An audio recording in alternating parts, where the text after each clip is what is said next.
Hello, friends, and good afternoon here from Finland. We're beginning on program 13 of the 6 Stages of Discipleship, and I've sent out to you the program from yesterday. I did that today. That was program 12. I'd like to make a little segue. Remember, we've been talking here about establishing the will. How does it go here? The will to love with the fiery essence. That's how it goes. And then when that is established, then a transition from the astral plane to the mental in this stage of Chela in the light, and an ability to distinguish infallibly between the pairs of opposites, and also the attack against glamour. All that can come about. A transition, a transformation, a transmutation. Master DK has given us so many excellent mnemonics to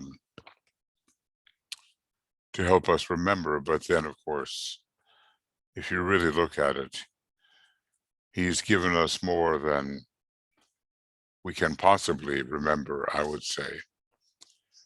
But certain things will strike us, and when they do, we can build upon them. We've learned that the Chela, the guiding Chela, is much more advanced than the Chela in the light, and my hypothesis is that the guiding Chela is at least the Chela within the aura. It can thereby set up an interview with the master upon demand. And when there is sufficient of this guidance,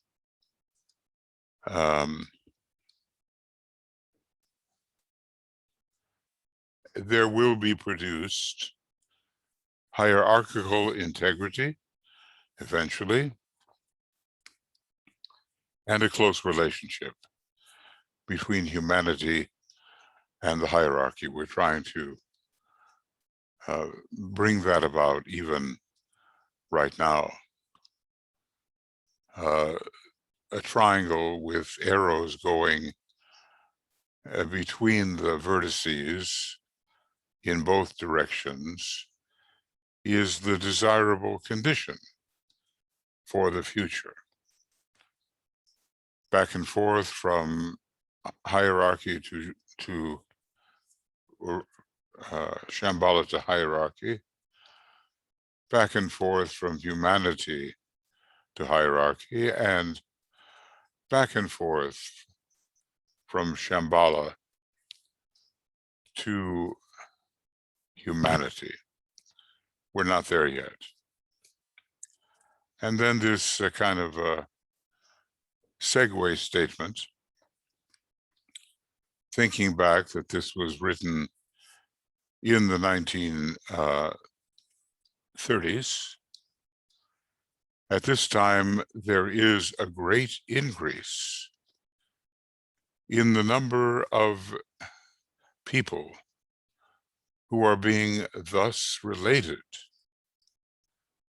And the senior disciples, what makes a senior disciple? I mean, I suspect it's going to be the period around the third initiation and beyond.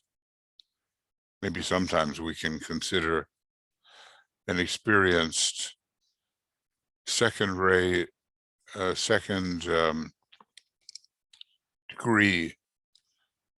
degree disciple who is beginning to converge upon the third degree as a senior disciple. I mean, after we prove ourselves in the deserts of experience and have overcome on our particular level, not the level of the Christ, of course, but on our particular level, the three temptations,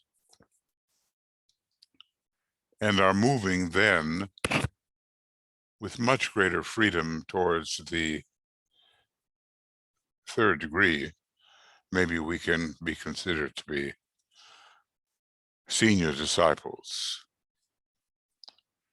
So right now, or well, within this century anyway, there is a great increase in the number of people thus related. And the senior disciples of all the masters who take Chelas, because some do not, we realize, these senior disciples are exceedingly busy with the training of aspirants who have naturally, being true aspirants, taken the first degree, as well as with the work entailed by the gravity of the world crisis. And when this was written, we were heading into this Second World War. The chance of avoiding it was there, but that opportunity was not sufficiently taken.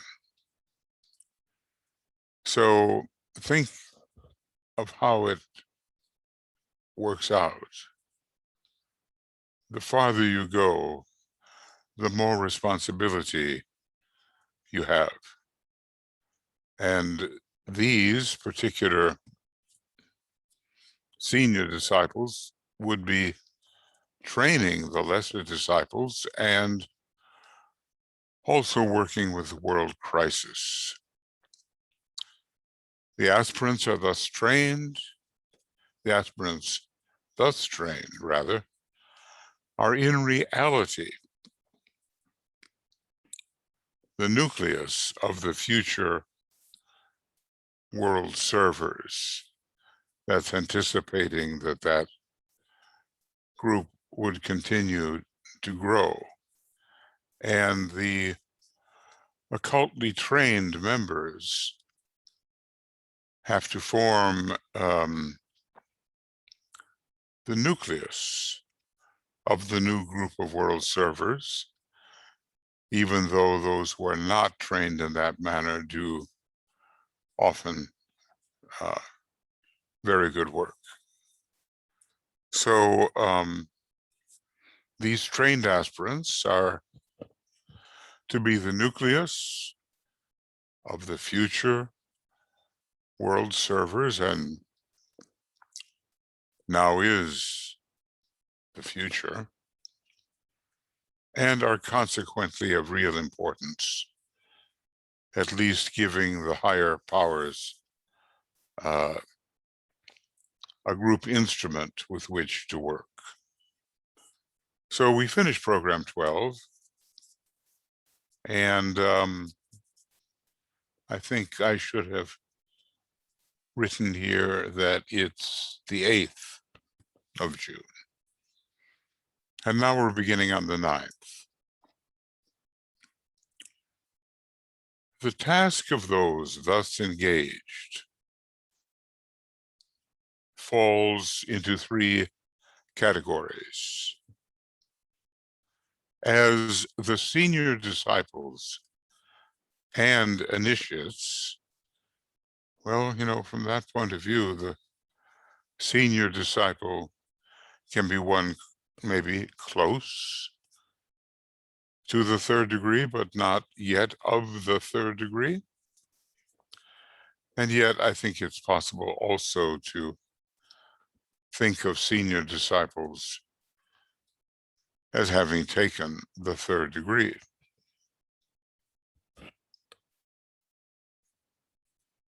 So the task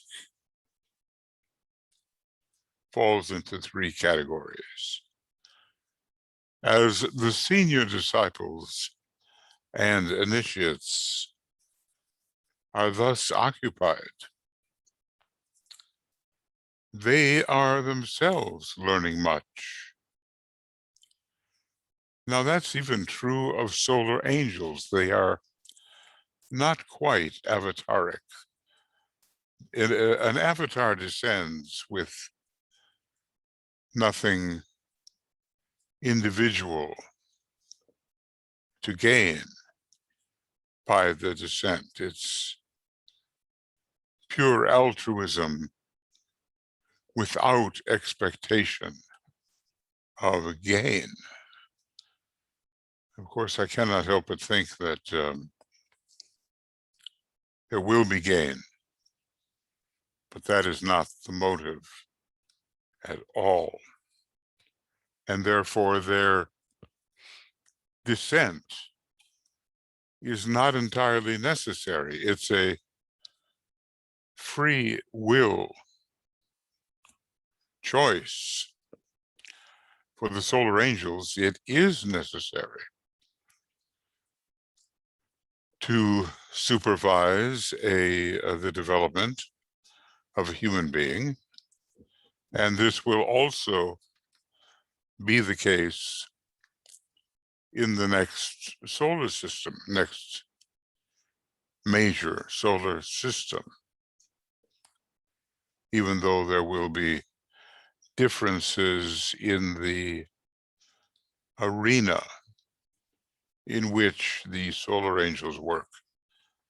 For instance, the interplay with the human beings of the period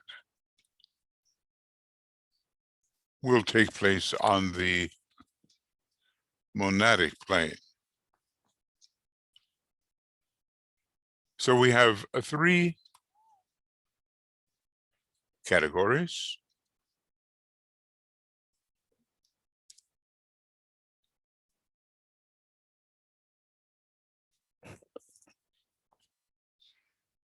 And they are learning much.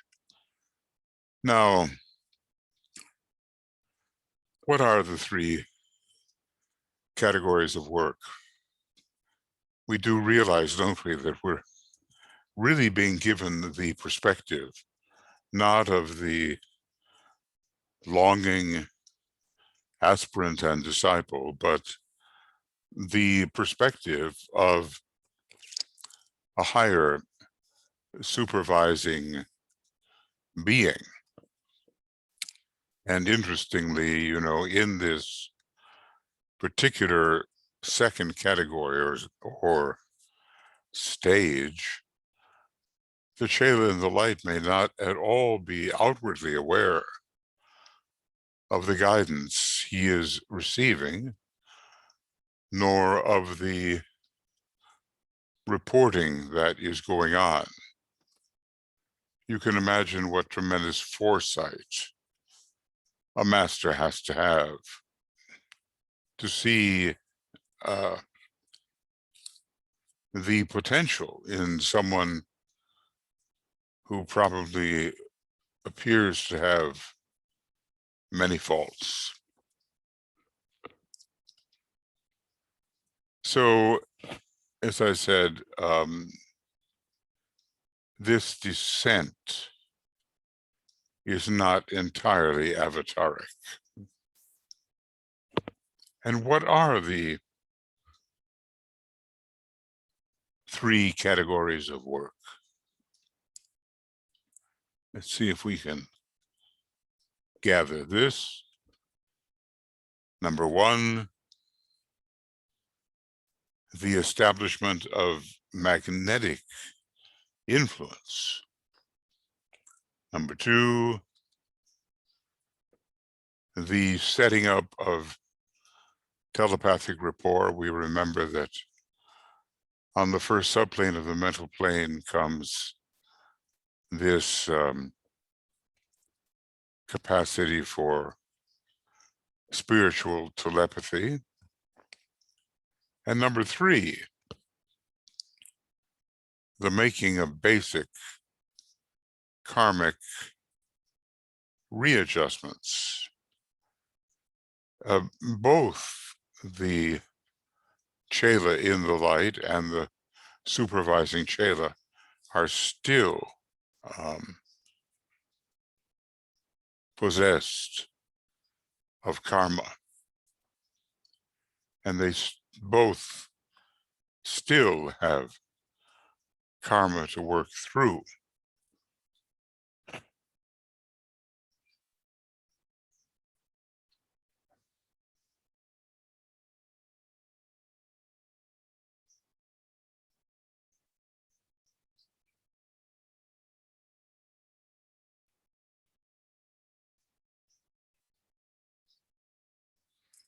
Well, I will make this bold so we can see what are the three, how does he describe it here? Three categories of work. Oh, I've done that again, haven't I? Let's see if I can make it a bit, yeah. Whoa. Okay. Now, it's a dual type of work.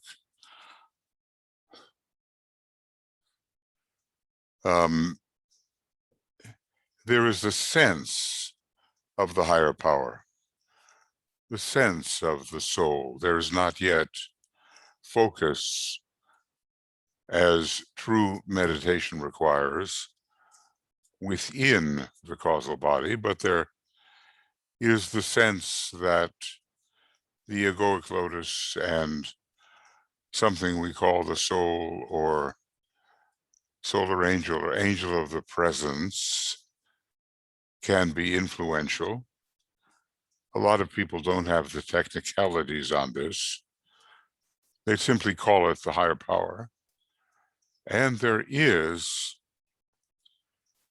a great deal of focus from this higher downward gazing soul, as we see from the very beginning of the rules of white magic. So let's see to what extent the disciple is working and to what extent the supervising higher power, soul, angel of the presence, master, solar angel, to what extent this collection of higher influences is working and how it does work. There must be, I suppose, a magnetic influence whereby the Chela in the light is evoked by the higher supervising disciple. There must be eventually a setting up of telepathic rapport,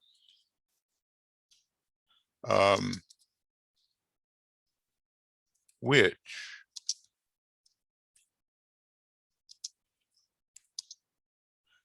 developed so thoroughly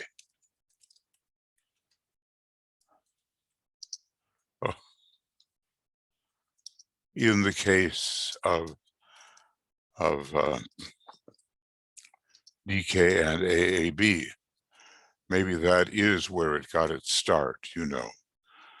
And some writings there are that seem to suggest that.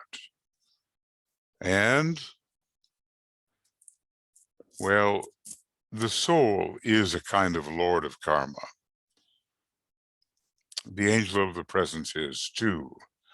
The master too knows the karma and can even be asked to precipitate that karma. Sometimes the disciple does not know the severity of what he's asking for. This took place in the case of T. Suba Ro, who was, we are told, Blavatsky's equivalent in status, and he asked that all his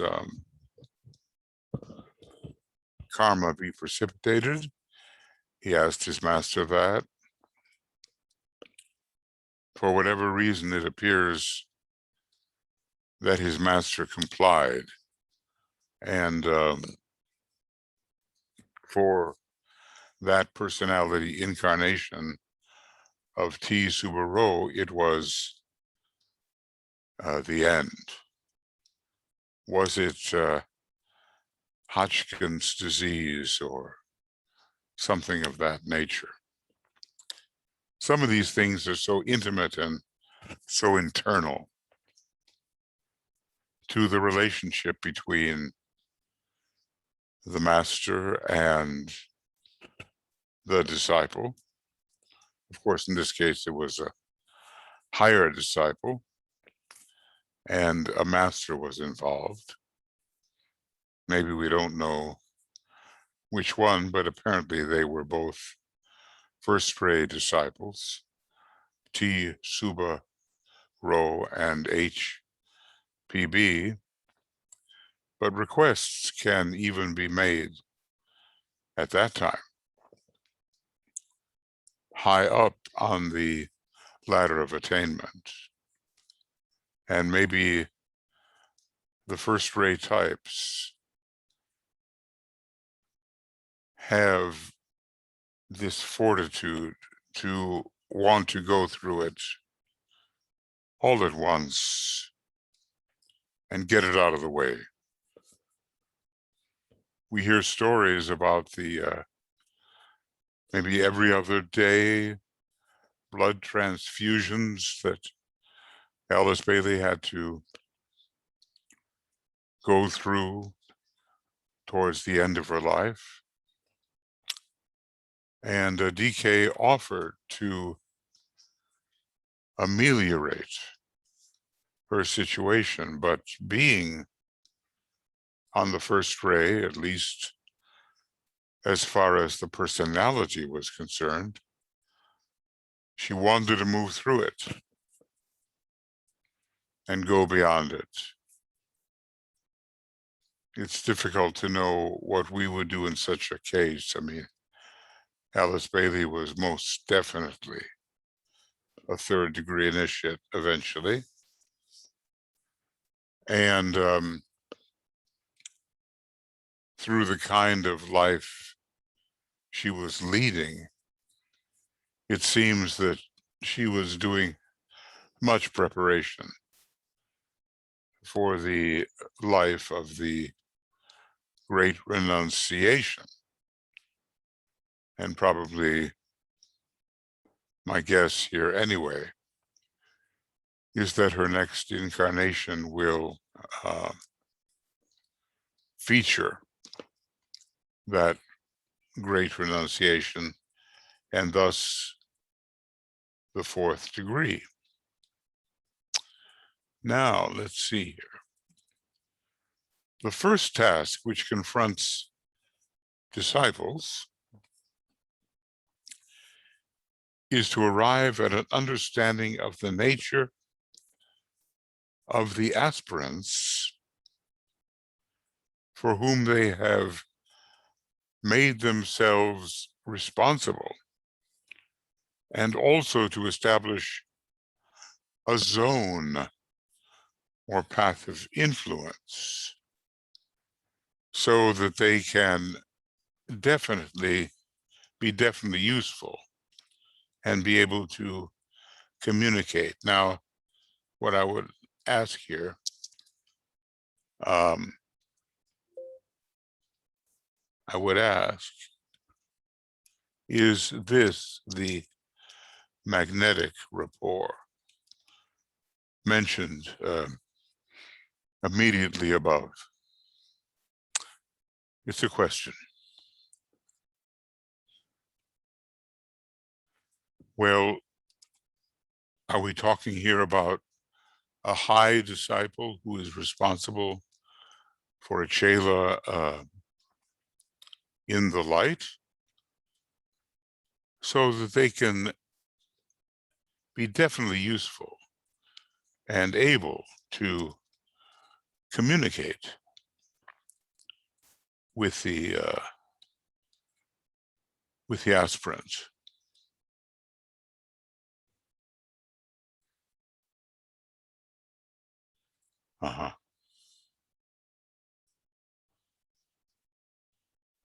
Let's see if I can, there we go.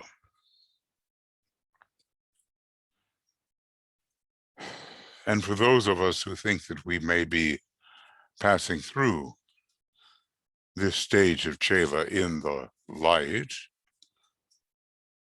do we have the sense that there is some kind of magnetic rapport, some kind of internal cooperation going on? Maybe in the hours of sleep, we're more likely to find it. It might be pointed out that in the past, such relationships were between soul and soul, and consequently required a long period of bringing through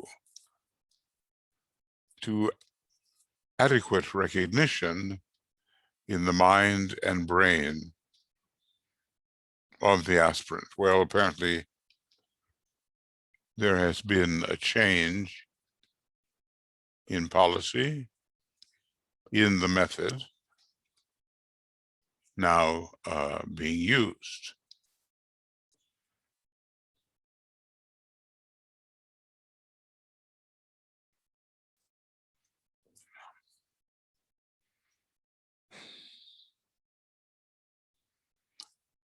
Between soul and soul, that's much faster, of course.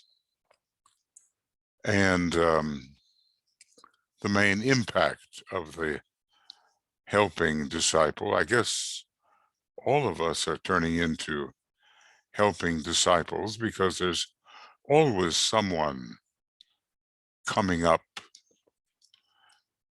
that needs what we have developed and in whom we can help to instill that needed quality or qualities, because we have developed them ourselves. A long period of bringing through.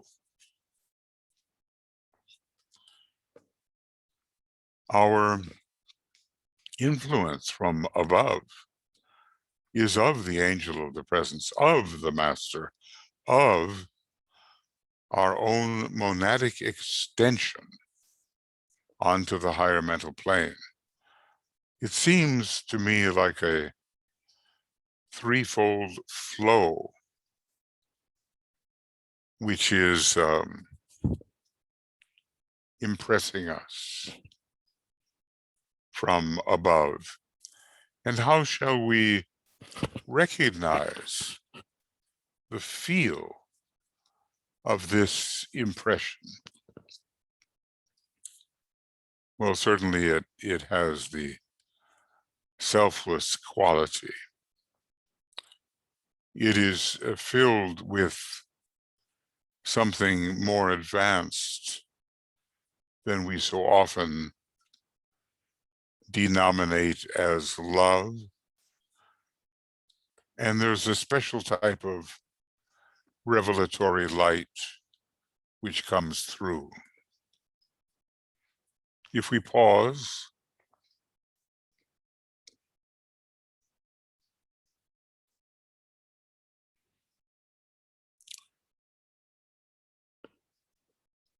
can you detect from whence such an influence becomes impressive in your life?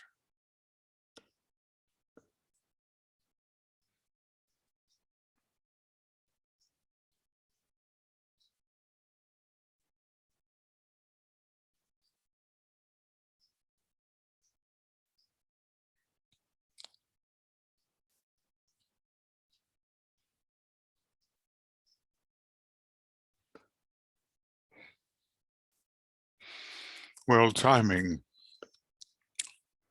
is a big issue. And in these emergency times,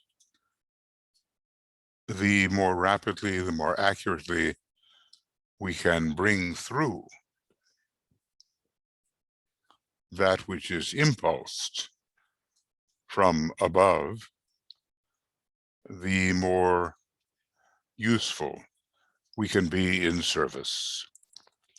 Now, he goes on, today, this method still persists in the majority of cases, but many of these helping disciples, so we are here definitely also talking about the supervising, helping disciple, are experimenting under the direction of their master, to whom they report, in working directly with the aspirant upon the physical plane, thus involving personality as well as soul relation.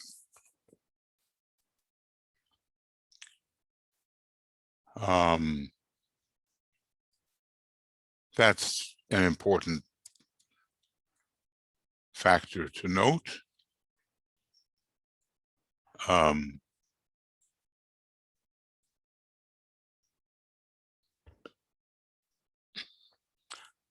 that was 80 years ago, or maybe a bit more. So always new techniques are being suggested, experimented with, based upon the possible attainments of the more modern disciple. Now, maybe every disciple is a helping disciple in some sense, but we are talking about a specific kind of helping disciple, one who is a constant guide in one way or another to a Chela in the light. So there will be the continuation of soul relation, but add to it the continuation of soul relation, but added to it is the relation to the personality. Yeah. Now this constitutes, says the Tibetan, a far more difficult relationship. But is a part of the new process of externalizing the hierarchical efforts, of which all outer ashrams, which are now slowly forming as DK was doing some work in formation and others are as well. It's part of the new work. And by means of this, the Chela in the light is trained to recognize members of the hierarchy by first becoming aware of disciples more advanced than himself, maybe in little Chelaship, but also, we might say in this second stage, and by learning to give due weight to their words and suggestions. This is the factor of recognition. And we can hear many people say many things and not be particularly inclined to take it in.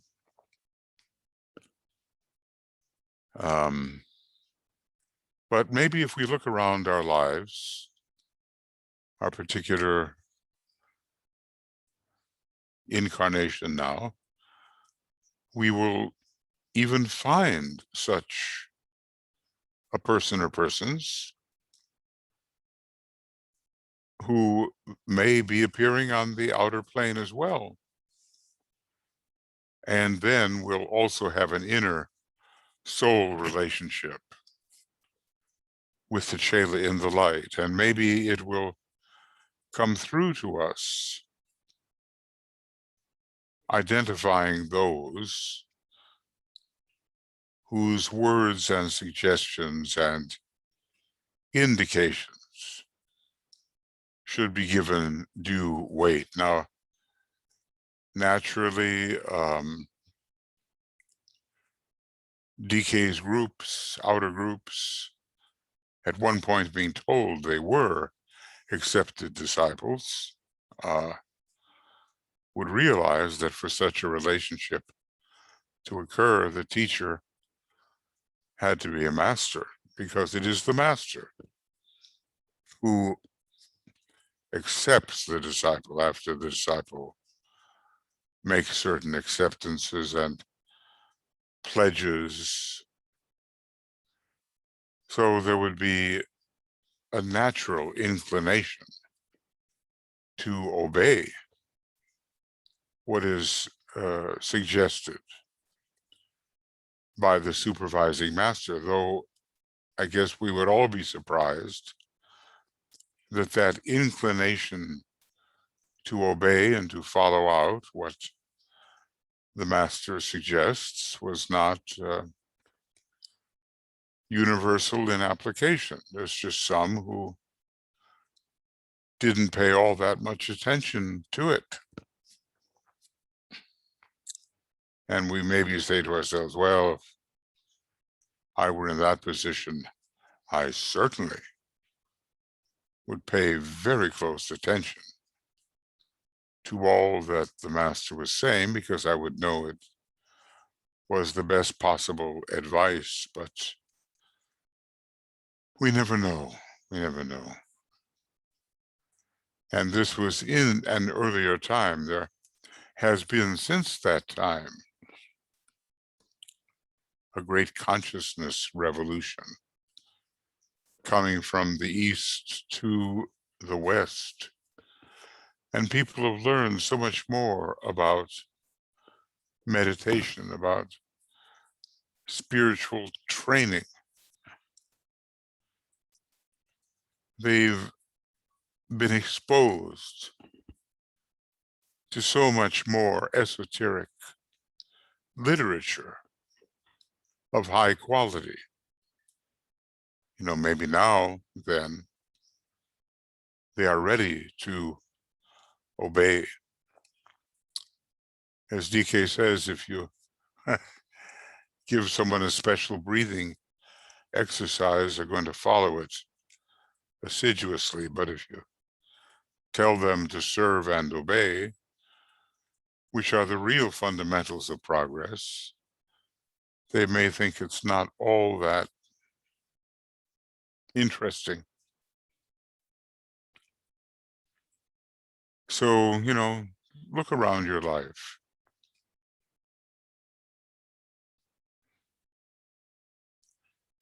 And maybe emerging from your acquaintances and friends will be those you know you can assist, and also those to whom you must look for guidance. And it's difficult to say, but perhaps such a person is also your higher guiding disciple on the inner planes, and not just as in Chela, little Chela-ship, someone who gives good external guidance. It's difficult to assess the attainments of another, but Master DK has given so many indications that he has helped us assess their quality. So here is his summary.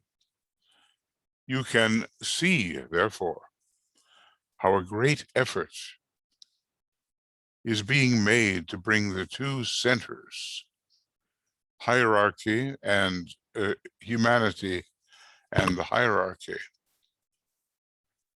into a much closer rapport and relationship, both objectively and subjectively.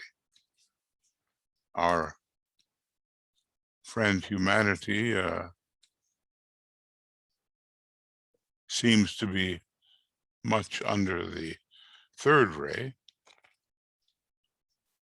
and when it comes to the hierarchy,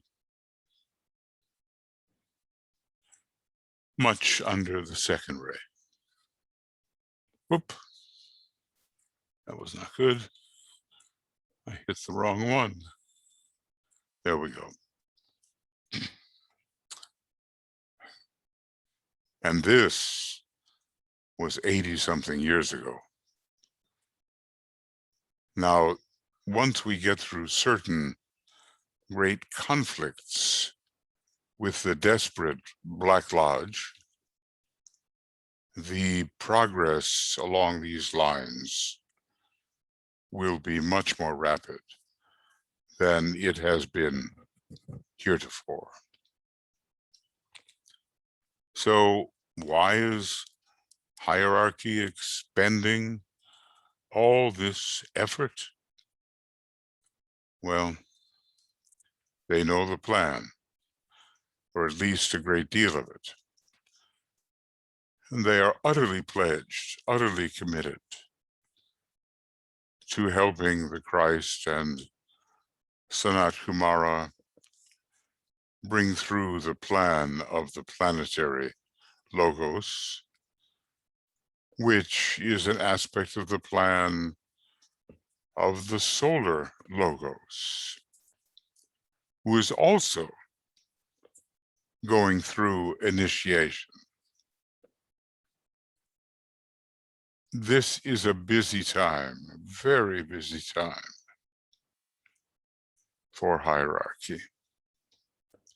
Far more busy than we can imagine. There is this peculiar story about Master M rushing into a room, taking off one hat, putting on another, which of course is a great symbol of task and identity, and rushing out to do whatever he had to do. We have no idea how hard is the work and how unremitting is that work by ever more senior disciples, including the initiates and the masters. And as far as our earth humanity is concerned, above all the Christ. I don't think we can understand what it's like to be the Christ. Maybe there will be various ways we can enter into that mind as it is in Christ. Maybe we can gather a little more of an inkling of how, again, unremitting is his work, how very watchful is his work, because as it is said, every true aspirant is known to the Christ. Well, that would make sense, because the true aspirant has taken the first initiation. And at least at this time, the Christ is the initiator for these first two initiations of the threshold. And isn't it amazing? Somehow the Christ takes the first degree again every time he initiates the neophyte into the first degree. What a marvelous system initiation is, and how much it has to be understood by people who satisfy themselves with the customary dogmatism, which really isn't going anywhere.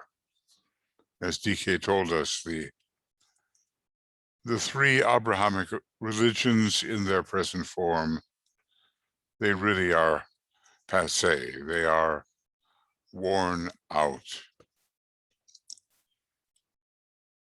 So what will take their place? Well, certainly a more esoteric understanding of what they really mean. And then an adherence to the opportunities which they can offer. All who have in this life transited, I use a mixture of British and American spelling, so it's hard to know. Yeah, I see what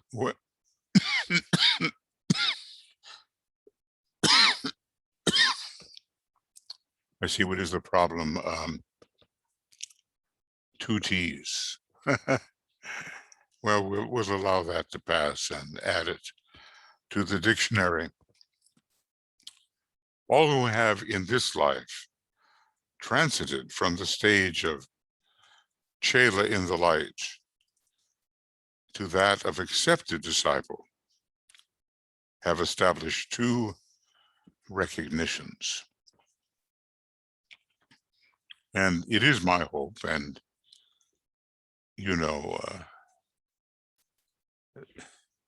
a hope that so many of us who have been in the stage, the second and very populated stage of Chela in the light, will be able to enter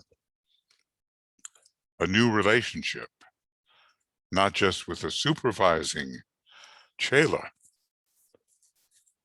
of higher degree, but with the master himself, and become accepted disciples. It is not so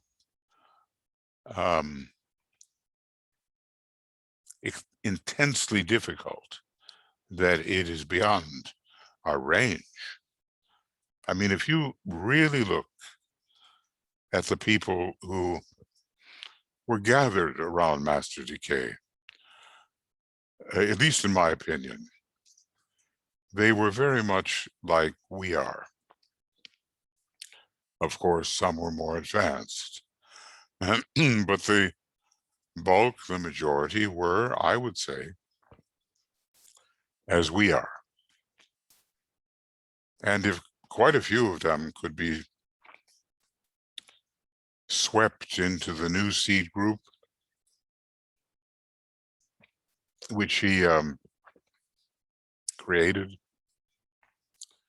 in 1939 and 1940 in the first desperate hours of World War II, if they could be swept in, we too can be swept in if we hold what the studies will reveal to us about that stage. And a lot of what I've done here with Chela in the light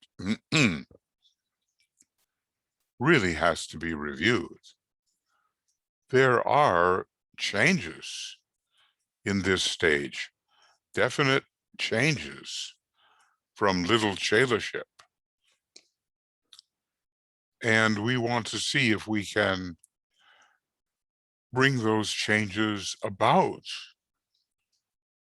so that we are the material which can be swept into accepted discipleship. Not all of DK's students were. They,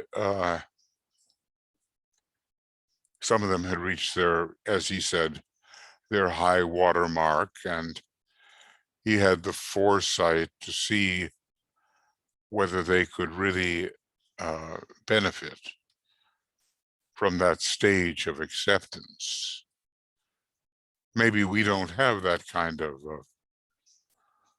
foresight, but we can always look forward to the next initiation and to our next task regarding initiation. Every true disciple is moving towards a particular initiation. And, you know, usually, as I've said, it's the second initiation, usually. Others had gone beyond that, and there was a man being trained for the third initiation, and DK, not just sentimentally, but helpfully said, "You remind me of myself when I was preparing for the third initiation." DK, Master DK, says nothing which does not have a beneficent and uplifting, illuminative, harmonizing purpose. If he says something that looks like a kind of a reminiscence, oh, by the way, you remind me of myself. No, there's a lesson behind it for the person to whom it is told. So never think that Master DK's work and words are simply casual. He can slip in so many hints of which we may not be aware. And we have to become aware of what he's really trying to convey. So if we have gone into this stage of accepted disciple, two recognitions will have been established in our consciousness. Number one, a recognition of the,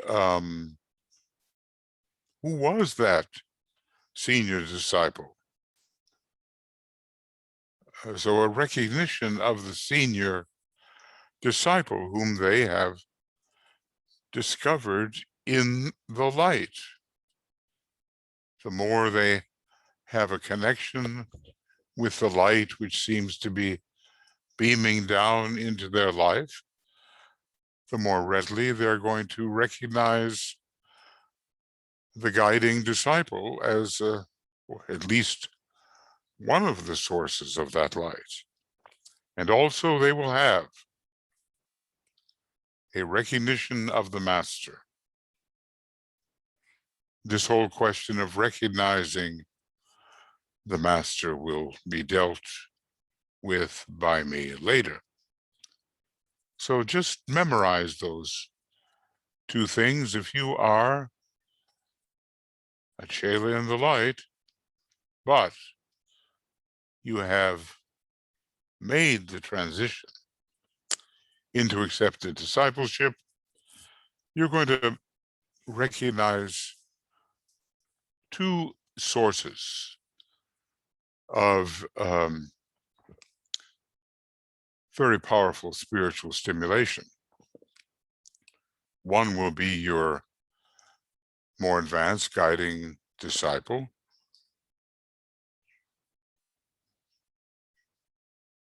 and the other will be actually the master who has stood behind the disciple and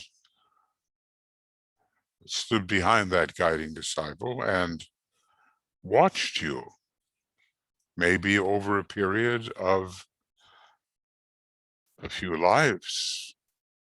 I mean, we can't get a big head about it, being watched by the master, because I imagine that some of what he sees is not suitable for inclusion into the kind of work he's trying to do. And it takes us a while to work our way out of foibles, which make us not very useful yet to the kind of work that the master is seeking to do. We can't ever get a big head about our progress.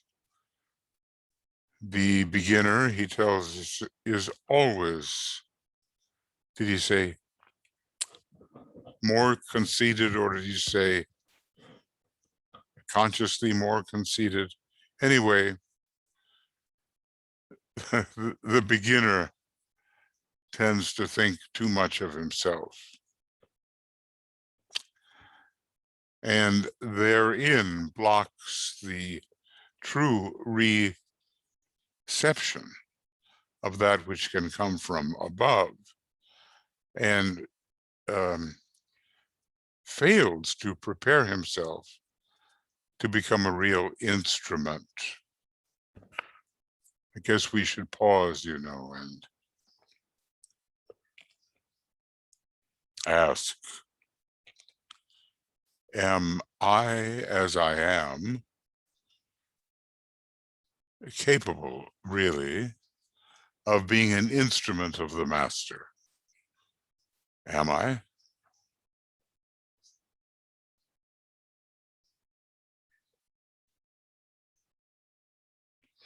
And if I'm not, what's in the way? Because that really is, the master can help, but it's also very much our responsibility. The consequent developing process of that follows. So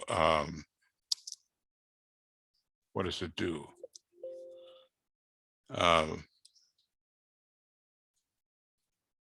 Following the first stage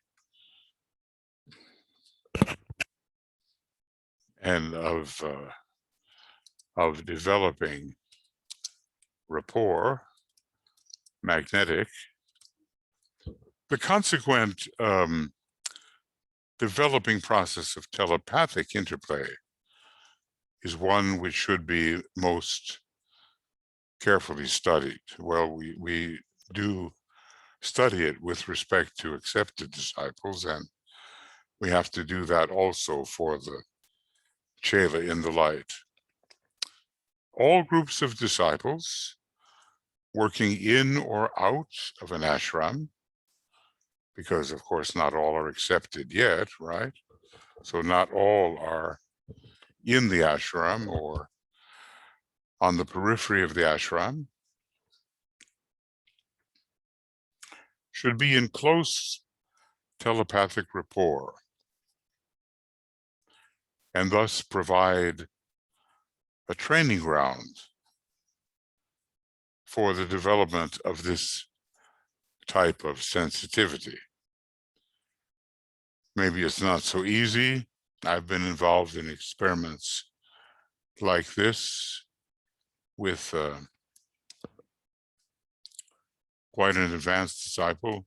It seems that in the telepathic experiments, he would get the word or phrase which was being sent out, and others would not. But as disciples, as probationary disciples, of course, we're working out from an ashram. As accepted disciples, we're working in the ashram, or at least standing on its periphery. The first thing that has to be established in a group of disciples is love and trust.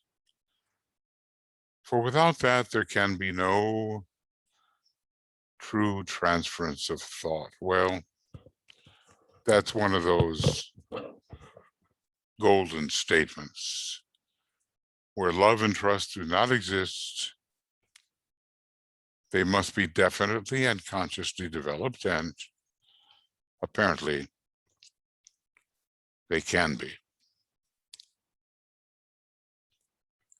DK basically is telling us right here, yes, they can be definitely developed. But think about the groups in which you participate.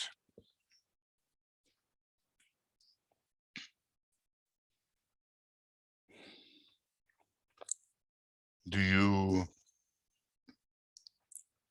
detect that love and trust prevail? Or do you sense subtle lines of cleavage which prevent a general pervasive lovingness, and which certainly eat away at the trust which otherwise you should have?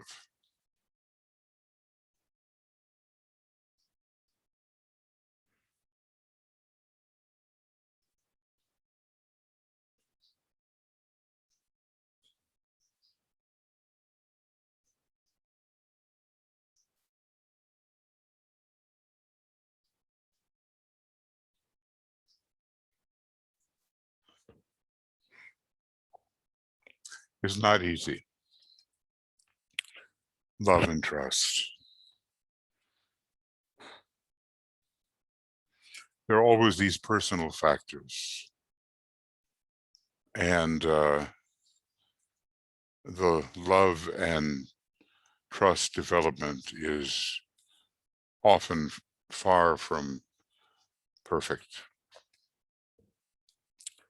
I speak of my own experience, at least, and maybe you have other experiences, I don't know.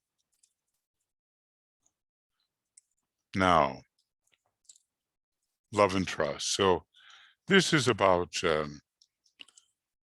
developing the process of telepathic interplay. And that's the first kind of requirement.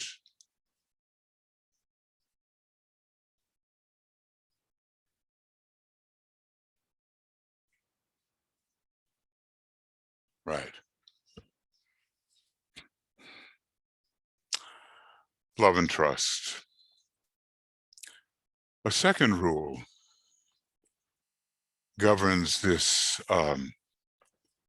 telepathic relationship, and this is that all crises of criticism must be most carefully avoided by all disciples if they want to bring about the needed rhythm. Crises of criticism, yeah, if they want to bring that about. The needed rhythm. And of course, if the second ray is prominent, then these crises will be avoided.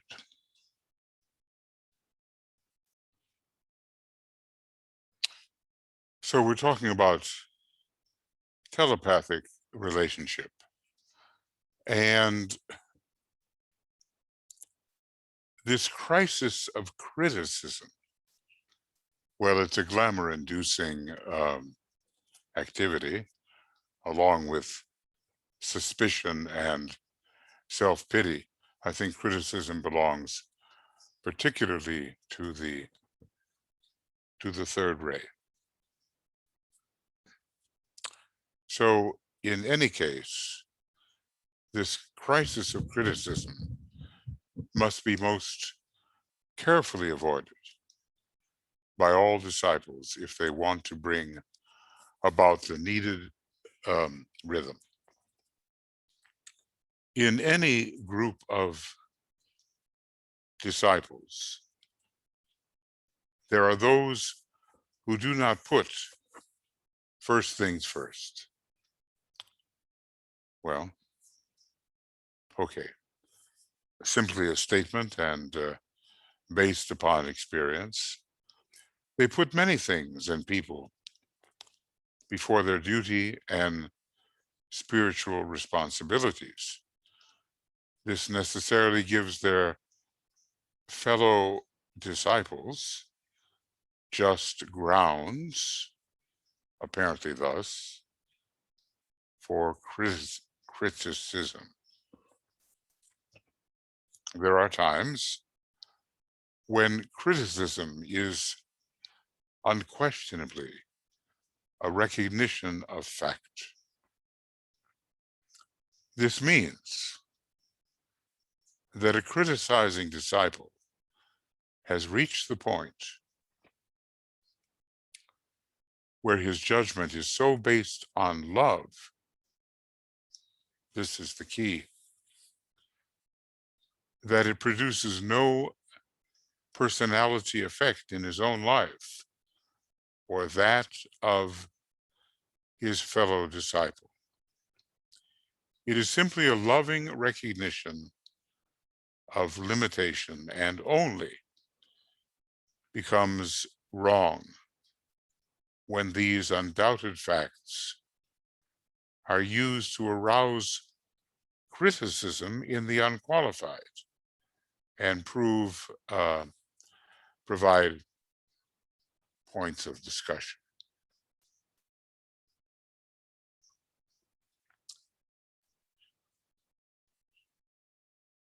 Okay. The disciple or aspirant who has glaring faults and who fails to make the required changes himself creates a barrier which he must in time destroy, removing all causes for criticism. And these barriers prevent free telepathic communication. Well, okay. It's still a complicated problem. Sometimes DK advises us that we must become as cul-de-sacs when we hear criticism of another, and we certainly don't pass it on to foment an ongoing attitude of criticism. There are some who will resist any form of change. And then the question comes, what do you do about that? When they really resist, or maybe we ourselves have been the resisting one, the kind of change which would be eliminative of the barrier to free telepathic communication.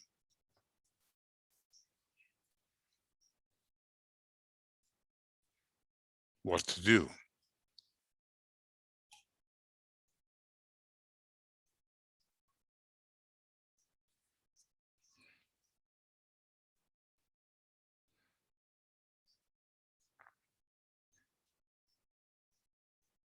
And this stage of free telepathic transmission between the members of a group, among the members of the group, is entirely necessary. So what do we do? An interesting question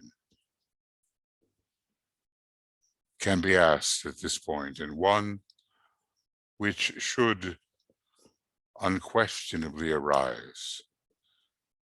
Is the group of working disciples to be keyed to the notes of the more advanced disciples in the group, or is it to be stepped down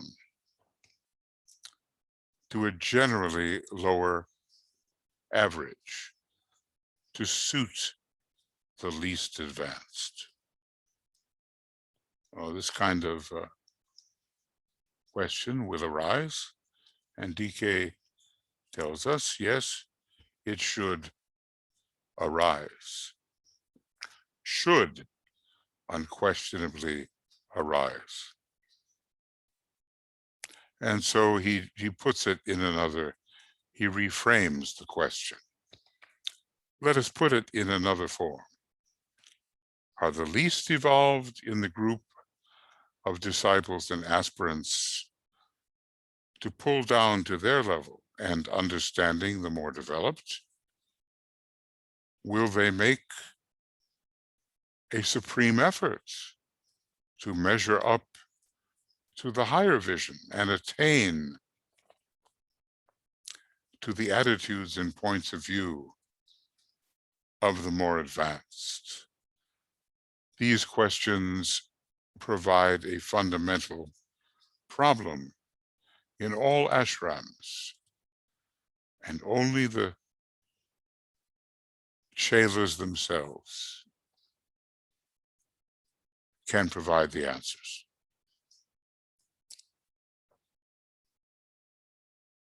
How have you addressed this question? If this kind of thing has come up?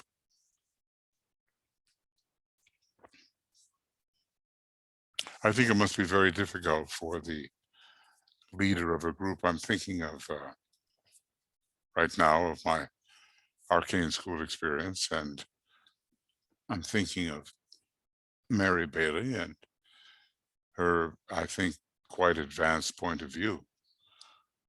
And to watch, of course, how the workers in headquarters, subject to her guidance and discipline, how they did not meet that standard. It seemed to me that she held the standard, and did not let it descend into anything really ordinary or less than it could be. I so often remember her saying, well, you can't do that, as if there was this standard that had to be maintained.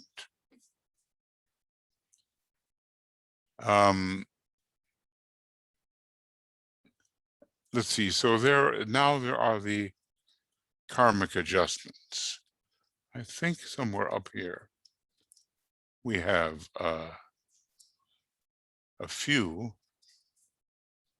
Yes, the magnetic these are the three we are discussing, and DK basically is saying, look, in this matter of telepathic rapport and what is needed when possible crises of criticism arise, the group itself has to find the way. And now we're talking about the third point, the making of basic karmic adjustments. These now are the three categories of work that involve the supervising disciple in the stage of Chela, Chela in the light, but also involve the requirement that as they begin to understand, the disciples themselves address these issues.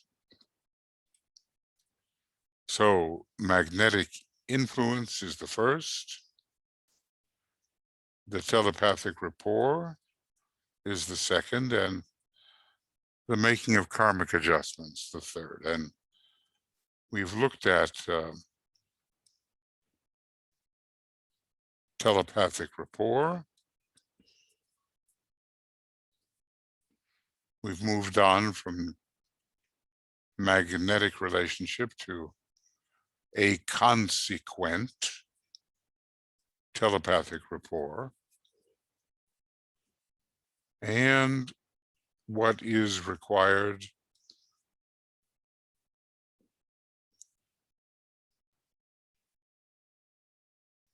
love and trust.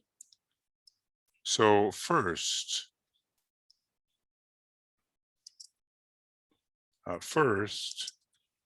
oh goodness, see if I can get this correct.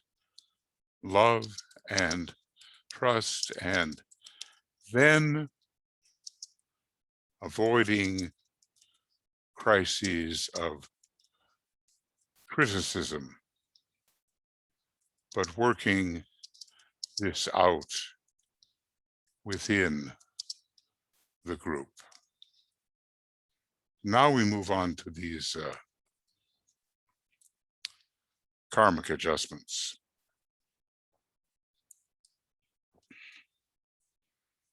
In the mastering of the task, it's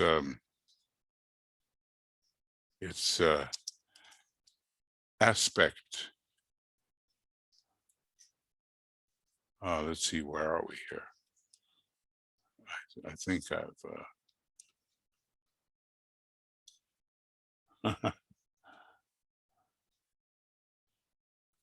suddenly made everything disappear. Yeah, right here.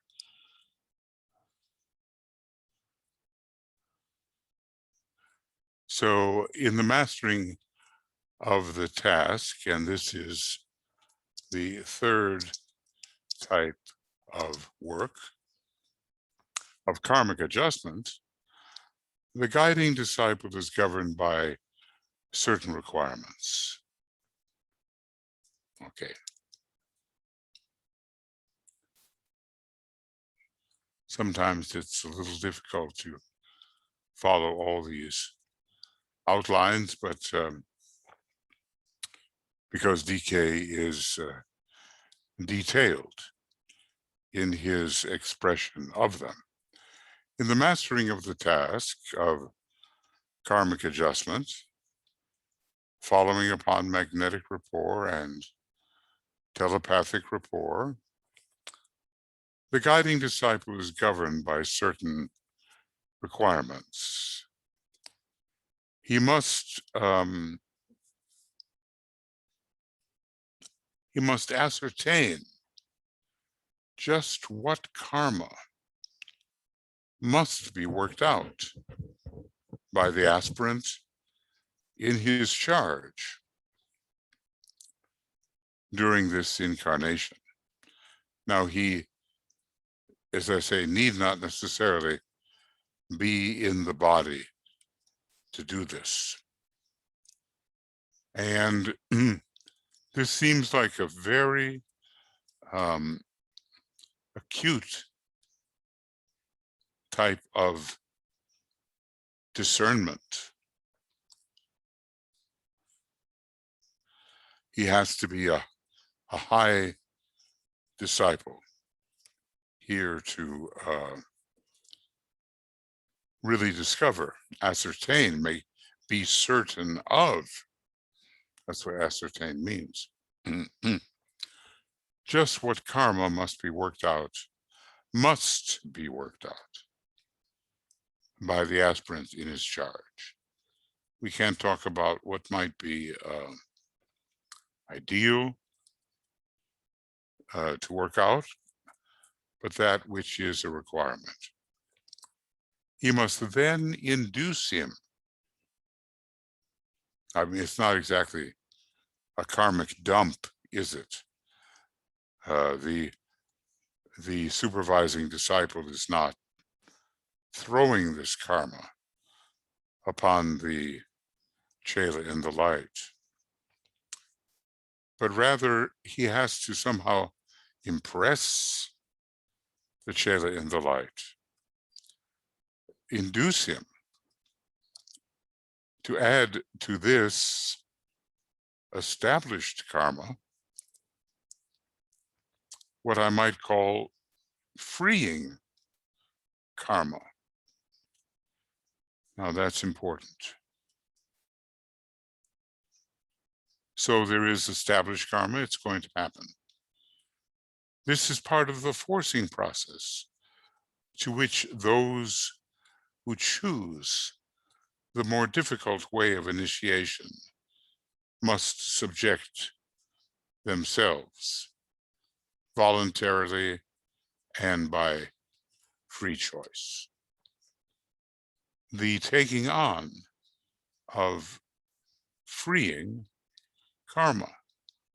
Now, as you look at your life, do you have the sense that indeed you have taken on freeing karma? How would you identify it?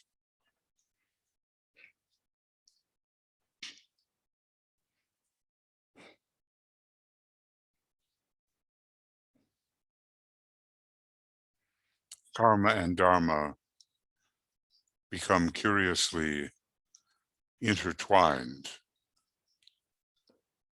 and maybe karmic opportunity is offered to express a new aspect of the dharma or purpose. But there are definitely aspects of work which can be taken on and which don't have to be taken on. Do you find that in your life there are such, at least according to your estimation?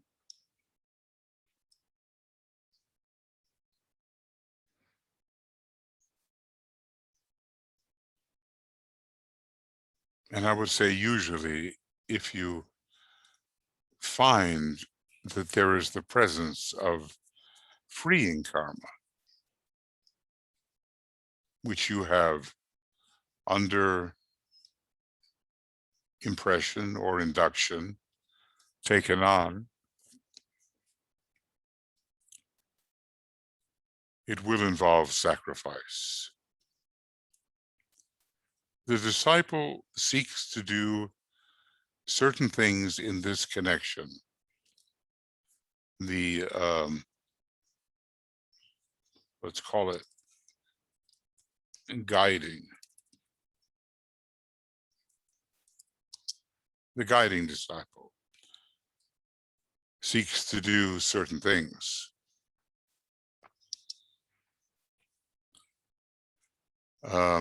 In this connection, referring here to the Chela in the light. Well, maybe not. It's not the guiding disciple. I'm mistaken. Now we're talking about the aspiring disciple. Because DK says, referring here to the Chela in the light, he works off unavoidable karma as intelligently and as consciously as possible. So what should we say? He fulfills the duties which come to him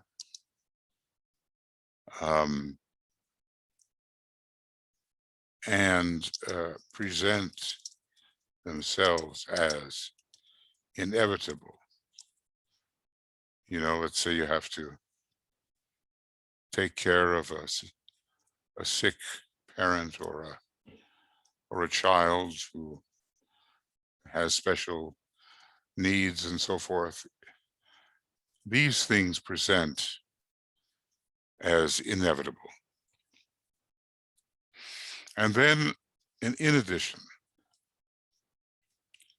he takes on some karma which ordinarily would be precipitated in some later life. And this, what should we say? This requires great focus and energy. And that's still his own personal karma. And he begins to shoulder some of the general karma of humanity, increasing his own load of karma. So we might say, helping the group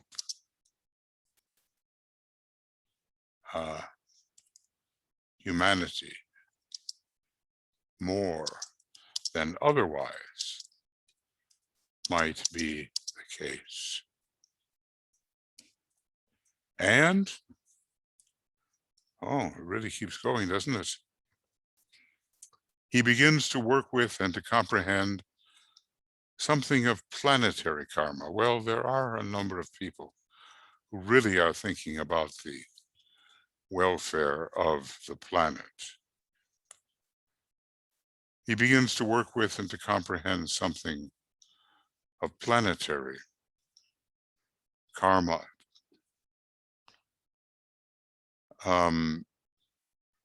The saving of the lungs of the planet, the great rainforests, and the taking on of man-made climate change, which tends in the wrong direction. Though as yet, he undertakes no responsibility in this connection. It's too big, but at least he tries to be helpful. And there are many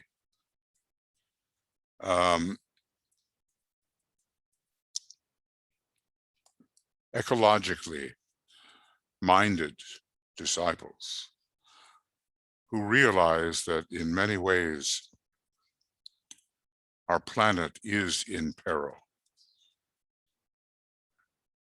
And at least he begins to orient his consciousness in the attempt to comprehend something of this karma and to work in a direction which helps to lighten the load, though he does not have to. Only after the third initiation does he consciously and as an individual cooperate with the karmic responsibility of the planetary logos, fulfilling within our planetary scheme and in this second major solar system, left over tendencies from the previous 4 solar systems, but probably especially from the first major solar system conditioned by the third ray. So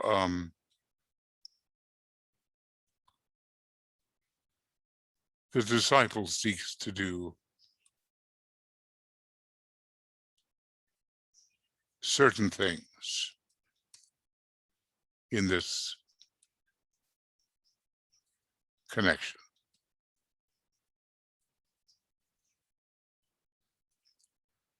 And the working off of karma, the established karma, which he cannot really avoid, and he takes on additional. Now, you know, it comes to me, it flashes in my mind that this is a very Moria-like attitude. Basically, he says, Master M says, burden me still more. And I think along with it, as I enter the beautiful garden, but the burden me still more part is someone who has realized, coming from someone who has realized that obstacles are possibilities. And, you know, he says, when will you finally realize that? And the general karma of humanity, let's just say,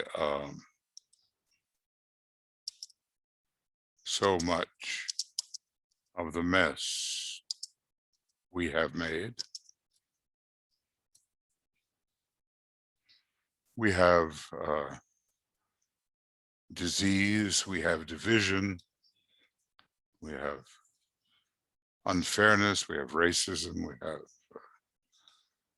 power madness, the abandonment of principle, big things. And we remember that a disciple, the status of a disciple will be known by how much he or she will, in addition, serve the group.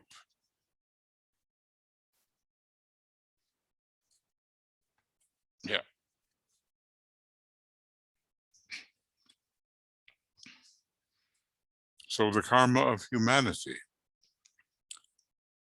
And I've got to ask myself and you, do you sense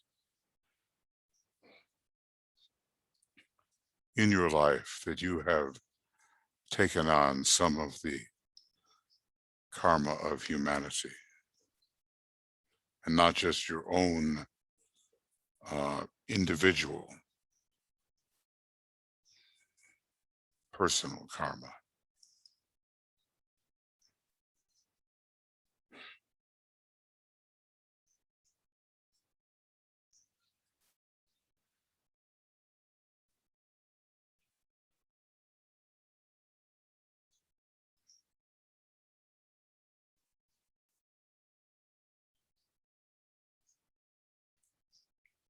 There are a lot of people who are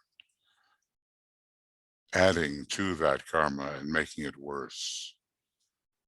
They are building up for humanity a karmic reservoir which must overflow restraints someday.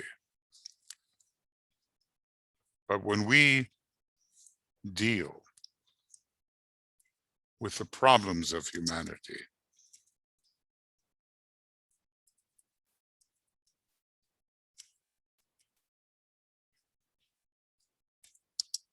whoa,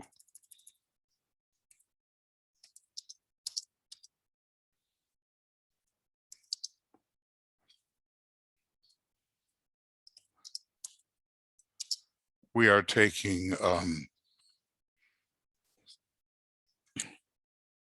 some of this planetary karma upon us. And sometimes the aspects of karma overlap each other.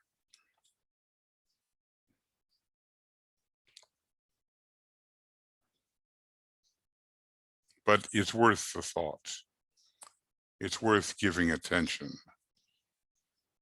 to the thought. Yes, it is worth it.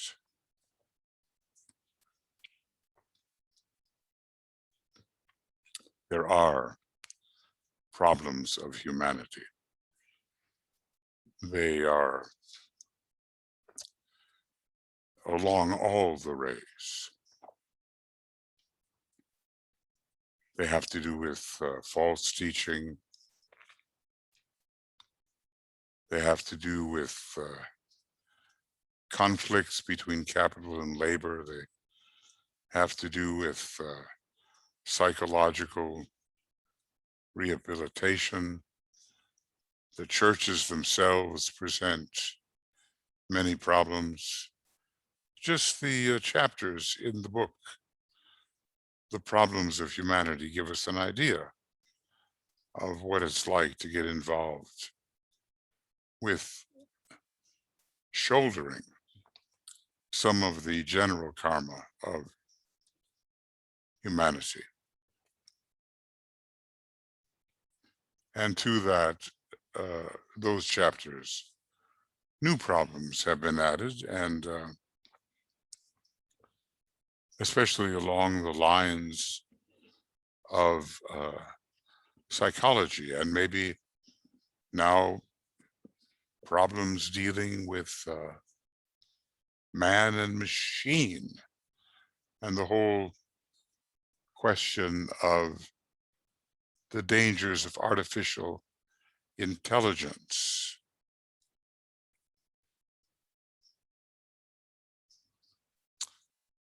And some of the old Atlantean habits of mixing genetic material, truly a terrifying possibility. So probably all of us are tending towards some of this larger karma. If you're in the field of education, for instance, so much of it is inadequate today.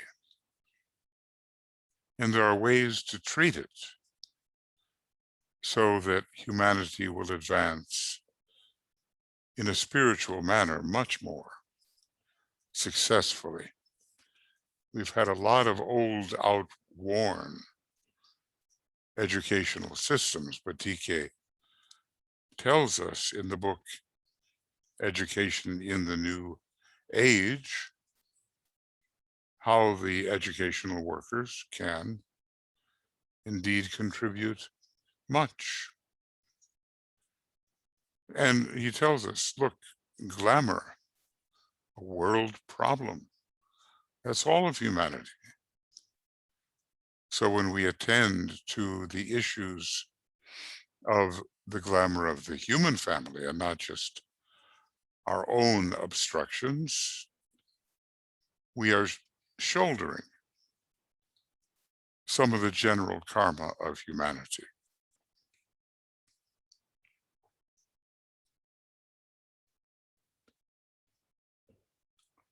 And if we are doing that, we should know how. And then, of course, this question of planetary karma.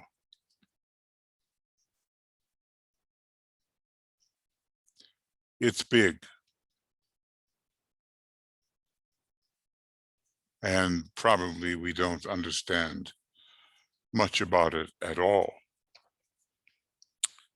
except it certainly involves an adjustment of relationship between intelligence and love, between the second ray soul of our planetary logos and his third ray personality, between the primordial ray, green, and the divine ray, blue or indigo.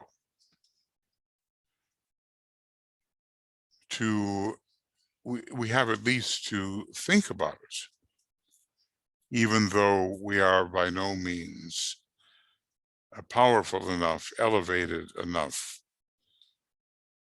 filled with sufficient understanding to take any kind of significant responsibility in this connection.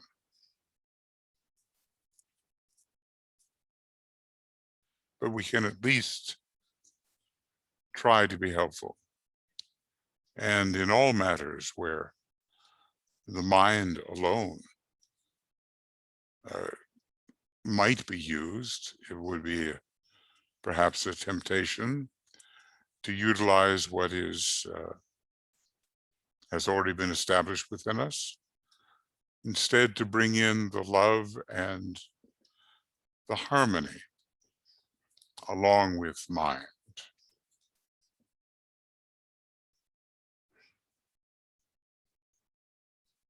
I'm thinking about the field of the media, and it's a third-rate thing, and it's outstandingly filled with criticism. What if more of the energy of love, wisdom, could be brought into the way that events within the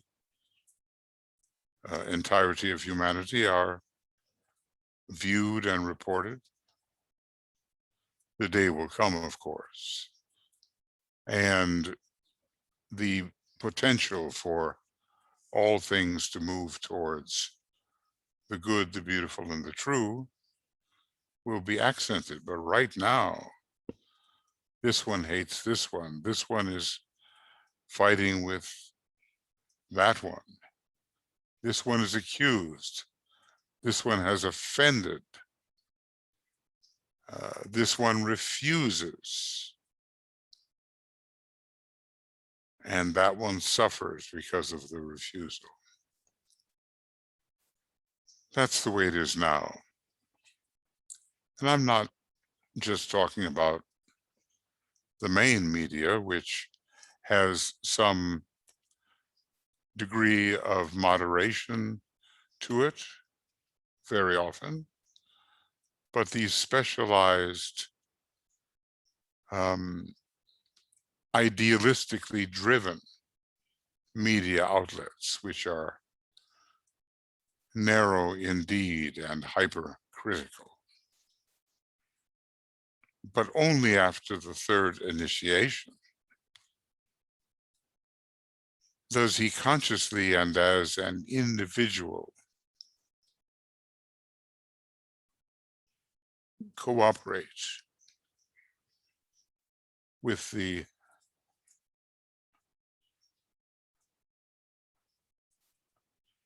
karmic responsibility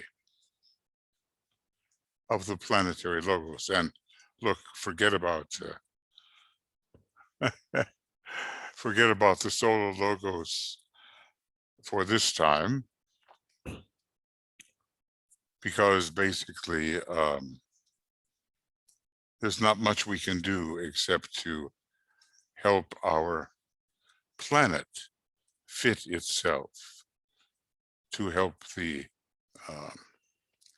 solar logos work off some of its particular karma. Maybe when we are higher initiates, there will be something along that line we can do.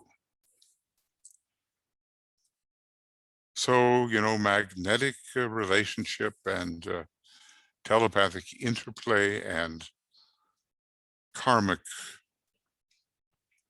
adjustment of varying kinds. Are we intent upon rapid progress and willing to pay the price? That's always the question, paying the price. And so often that price will affect the personality particularly and make things more burdensome for the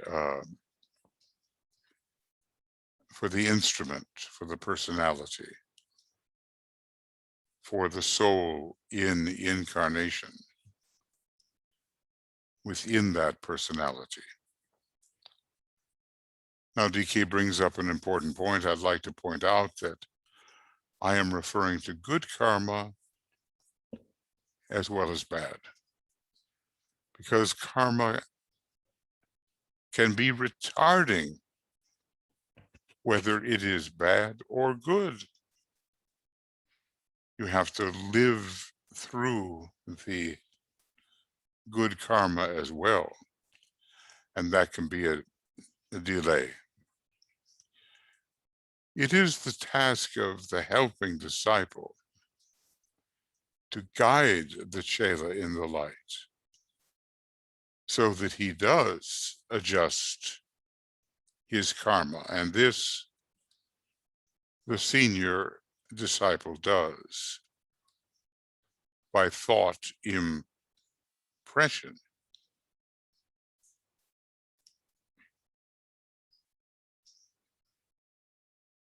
In case we wondered, what is the role of the